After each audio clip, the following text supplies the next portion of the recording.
evaluator is somebody whom I'm proud of. He has been the founder member of our club, WMC, that is now 19 years back.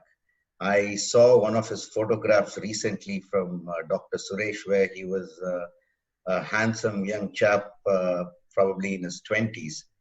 Not that he's less handsome anymore, but I think the analogy was used today where, you age with wine. I think Mr. Raj Anand used it, you age like wine. So that's what is happening with you, Mr. Santosh. So over to you for the next evaluation. Thank you so much, Mr. General Evaluator, for the wonderful introduction. Mr. General Evaluator, fellow Toastmasters, and my speaker, Toastmaster Niroz in particular. What is privacy? Is our privacy being invaded? A great start, a confident speaker in the making. He came across, asked this question, took the interest of the audience into hand, because this is a subject which was very, very close to our heart. We wanted to know more about it because privacy is one of the biggest problem of this new age, or the new electronic age. And Toastmaster Niroz came in to ask, just to be on the internet itself is a threat. And he tried to tell us what is the threat in it.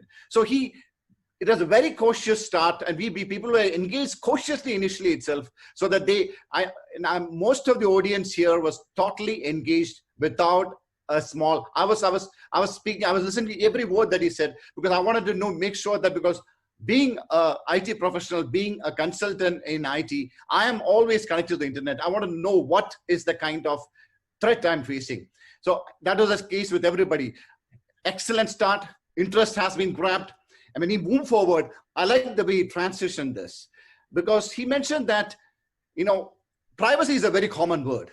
There's digital privacy, there is CD privacy. He mentioned that I'm going to talk to you about your identity being sold and traded without your knowledge, which is very clearly mentioned what is identity theft. And we know that this was very clearly explained by him also. And we have the identity theft was wonderfully explained, and he put the technology terms into it for the IT professionals like us to understand, even for the layman to understand. And we know that 1 or 2, 3 of the things that he had to be engaging himself, he had improving from the last speech, was that the voice modulation part. For a speech like this, voice modulation is greatly difficult. But he made a point. Do you know that? Do you know that? 2, 3 times he's asked this question with that thunder and the kind of loud sound. And with the voice modulation, he made it very sure, even with the personal story, to come in with the voice modulation. And I like the way the personal story was brought in. He mentioned about the girl who was just there for entertainment on playing games, and she got herself into an intruder coming in and asking her abusive questions. And we have altogether, I loved the speech. I loved the way it was mentioned. All the corrective aspects were taken care of. He was asked to improve on the voice modulation. He was asked to bring in a personal story, which he did. He was asked to use his time properly. He used 7 minutes, 20 seconds exactly well. Wonderful speech. Only thing I want to say is that two aspects which you can do for improvement. Frankly, for a second, third speech like this, you are fabulously great. But still, as a great speaker in the making, you could use descriptive words when you're using the story to actually make the audience feel that they are there. Second aspect is that you can conclude with a bigger or a smarter or a much more thunderous conclusion. That's all. Wonderfully done. Your dreams are your possibilities. Excellent attempt, Toastmaster Niroz.